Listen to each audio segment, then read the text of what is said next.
There's dickhead. Trace. But speaking of dickheads, last race, let's talk the Tau.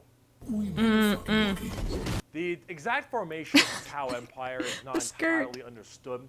However, a long time ago, many thousands of years ago, in the 40K world that is, some Imperial navigation vessels were going around through different Look at that beautiful ship. That's the best looking ship. Looks so nice. areas, and they saw a primitive race, blue people, smacking each other with sticks and stones. They thought, dumb Xenos race, who gives a shit, and they bailed. Then this giant warp storm occurred right in that major area, unable to be breached.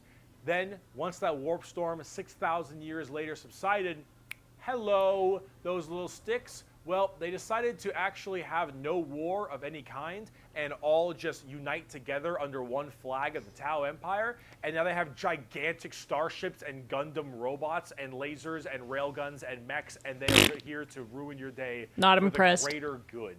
That is generally the Tau Empire. They have this kind of feeling of this homogenous group. All species can go underneath the banner of the greater good. The greater good is their idea of the fundamental increase and help of all. In fact, they are most likely the most like the Covenant in Halo, where they have the overarching prophets, being the ethereals, who are actually kind of dicks and like to pull at strings a little bit, but then you have all these different races directly underneath them, and they all work together in this big group as this large, foreboding race that tries to spread their weirdly pseudo-religious influence across the galaxy. The alien is not intrinsically evil. Do not hate him.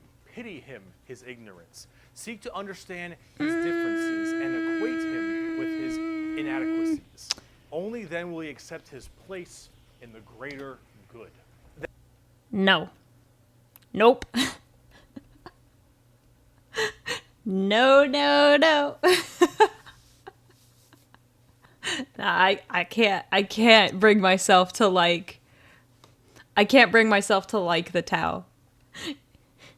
That is generally the Tau.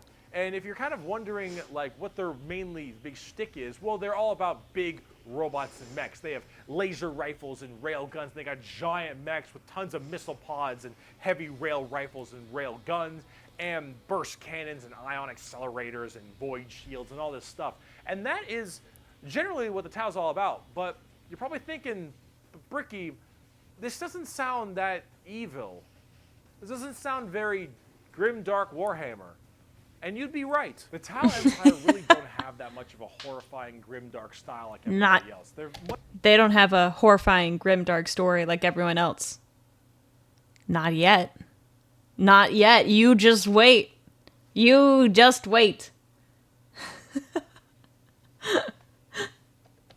Much more younger, new age thing. In fact, they're probably a lot less evil and a lot even better than they are now back in the day, because they liked having like that good guy faction. But a lot of us who really like the dark, depressing style of Warhammer didn't really like it that much. So, see, the Tau get a lot of hate, and a lot of that hate isn't necessarily unjustified. Because they're filthy Xenos. They get all the hate ever. It's mainly from a tabletop perspective, but as you can see from all the visuals I've shown you recently, they don't really fit in the 40K universe very well. They lack that super dark, dramatic, kind of high gothic level the Imperium has. They don't have the weird kind of like grungy stuff that Chaos or say the Orcs do. And the Necrons and the Eldar have their own specific style as well. The Tau really do look like something out of Gundam. And while it isn't necessarily a bad thing, it does definitely not fit too well. There's that. There's also the tabletop problem. In tabletop, Tau are horrible at melee combat. This meme.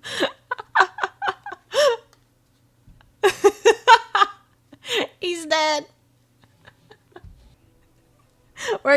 No, don't make fun of me. We're gonna go back to making fun of the Tau. Sorry, Tau players in here. We're gonna make fun of you.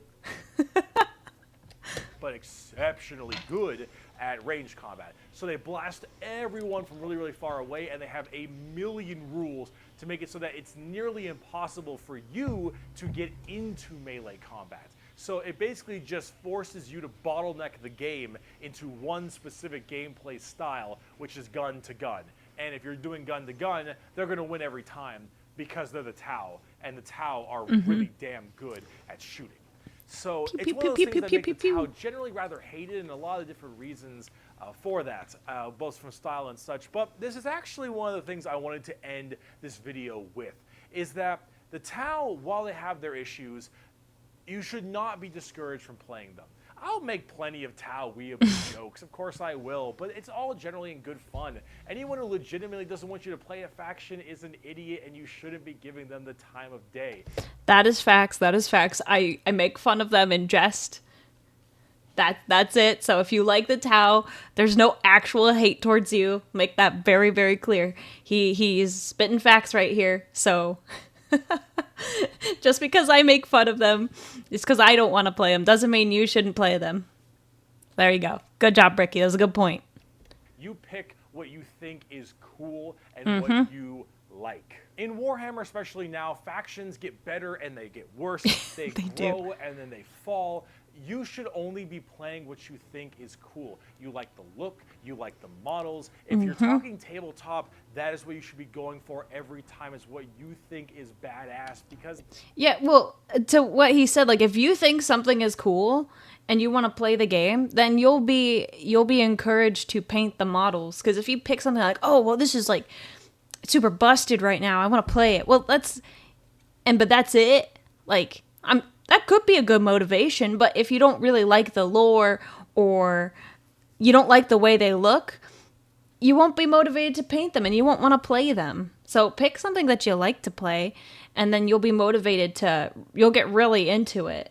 And that's why I'm a huge Custodes fan, and that's why I'm wearing my gold armor. So yeah, what he said. Things change all the time. But the universe of Warhammer has so much going for it. Every faction has something interesting. Every character has a story, and there's a million stories to be told. The universe is vast and exciting, and while it is dark, depressing, and horrible, that is the damn charm. And out of everything I've told you in these two videos, if anything you can take away is the reason why so many of us are so into this series and why we like it so much. Because with so much variety, such an expansive universe, and so much that can be done, you can find yourself having a pretty great time.